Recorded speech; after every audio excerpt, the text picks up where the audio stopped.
Hello friends, అందరు ఎలా ఉన్నారు? బాగున్నారు అయితే అనుకుంటున్నాం. మనం అయితే ఇప్పుడు ఎస్ఎస్జిడి సంబంధించి అయితే మనం అయితే మాట్లాడుకుందాం. ఫస్ట్ అయితే మనకైతే రిజల్ట్ గురించి అయితే మాట్లాడుకుందాం. ఎందుకంటే రిజల్ట్ అనేది లాస్ట్ ఇయర్తో ఒకసారి కంపేర్ చేసుకుంటే సేమ్ మనకి లాస్ట్ ఇయర్ అయితే ఏ విధంగా లేట్ అయిందో సేమ్ అదే విధంగా లేట్ అవుతుంది. అప్పుడు మనకి జూలైలో ఏమో మనకైతే రిజల్ట్ అయితే వచ్చాయి. సేమ్ ఈసారి కూడా రిజల్ట్ అనేది జూలైలోనే వస్తాయి కావచ్చు. రిజల్ట్ కోసం అయితే వెయిట్ చేస్తూ చాలామంది అయితే ఉన్నారు. ఆ రిజల్ట్ కోసం వెయిట్ చేయకుండా ఎవరు రన్నింగ్ బార్ ప్రాక్టీస్ చేసుకోండి.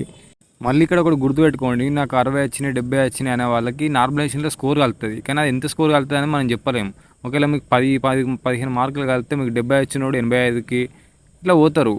నార్మలైజేషన్ స్కోర్లు కలుపుకొని కూడా మీరు ఫిజికల్కి షార్ట్ లిస్ట్ అవుతారు. కానీ నార్మలైజేషన్ స్కోర్ కలవకుండా ఎవరైతే ఫిజికల్కి క్వాలిఫై అవుతారో వాళ్ళకి ఖచ్చితంగా జాబ్ వచ్చే అవకాశం ఉంటుంది. నార్మలైజేషన్ స్కోర్తో క్వాలిఫై అయితే వాళ్ళు ఫైనల్ మెరిట్ లిస్ట్లో పోయడానికి కొంచెం అటు ఇటు 50-50 ఛాన్స్ అట్లుంటుంది. నేను క్వాలిఫై గాను, నాకు 60 వచ్చినాయి, నాకు 70 వచ్చినాయి వారు అనేటోళ్ళు మళ్ళీ ఎగ్జామ్కి ప్రిపేర్ కావాలి. లేకపోతే ఇంకా బొచ్చాడు ఉన్నాయి, ఢిల్లీ పోలీస్ ఉన్నది, చాలా ఉన్నాయి. డ్రైవింగ్ లైసెన్స్ మంచి హెవీ లైసెన్స్ ఉన్న వారికి ఢిల్లీ పోలీసు డ్రైవర్ అనేది ఫస్ట్ నోటిఫికేషన్ పడుతుంది మనకి. అవి చాలా ఉన్నాయి. అట్లాంటి వాటికి ప్రిపేర్ కాండి. ఉంటే టైం వేస్ట్ చేసుకోకుండా ఇంట్లో ఉండి టైం వేస్ట్ చేసుకుంటే రిజల్ట్ కోసం వెయిట్ చేస్తూ ఉంటుంటే రావు.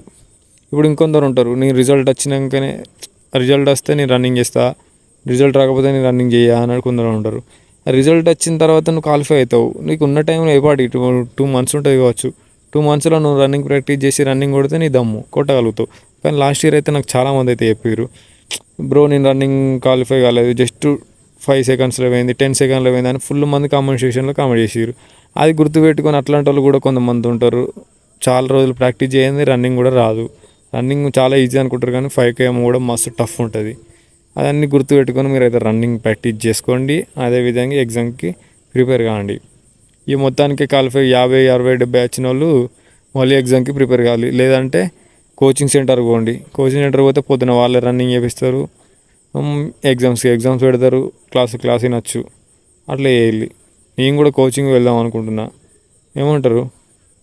కింద కామెంట్ సెక్షన్లో కామెంట్ అయితే చేయండి. మీ స్కోర్ ఎంత వచ్చింది, మీరు ఏం చేస్తున్నారు, ప్రస్తుతానికి రన్నింగ్ ప్రాక్టీస్ చేస్తున్నారా లేదా అనేది కింద కామెంట్ సెక్షన్లో కామెంట్ చేయండి. ఇప్పుడు అలాగే కట్ ఆఫ్ గురించి మాట్లాడుకుంటే మనకి కట్ ఆఫ్ తగ్గుతుంది అని చాలామంది అయితే అనుకుంటున్నారు. ఎందుకంటే మనకి ఎగ్జామ్ అనేది టఫ్ వచ్చింది. లాస్ట్ ఇయర్ కంటే మనకి ఇప్పుడు ఎగ్జామ్ అనేది కొంచెం టఫ్నెస్ పెరిగింది, కట్ ఆఫ్ అయితే తగ్గుతుంది అని అనుకుంటారు. కట్ ఆఫ్ ఎందుకు తగ్గుతుంది? ఇప్పుడు పోస్టులు ఇంక్రీజ్, చాలా పోస్టులు ఉన్నాయి అంటారు. పోస్టులు ఏవాటి ఉన్నాయి మనకి 53,690 ఉన్నాయి పోస్టులు.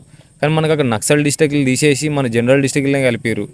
అంతా కొడితే ఏ పార్ట్ పోస్టులు ఉన్నాయి లాస్ట్ ఇయర్ ఈసీఆర్కి ఒకసారి కంపేర్ అయితే చేసుకొని చూడండి, మీకే తెలుస్తుంది. ఎన్ని వేకెన్సీ ఉన్నాయి, అప్పుడైనా ఉన్నాయి, ఇప్పుడైనా ఉన్నాయి అని మీకే తెలుస్తుంది. కట్ ఆఫ్ అయితే ఎటువంటి మార్పు అయితే ఉండదు అనుకుంటున్నాను నేనైతే. అదైతే మనం అయితే డిసైడ్ చేయలేం. కానీ మనకి అందరికి ఎంత మార్క్స్ వచ్చినాయి బేస్ చేసి దాన్ని బట్టి ఉంటుంది. అదైతే నేను డిసైడ్ చేయలేను.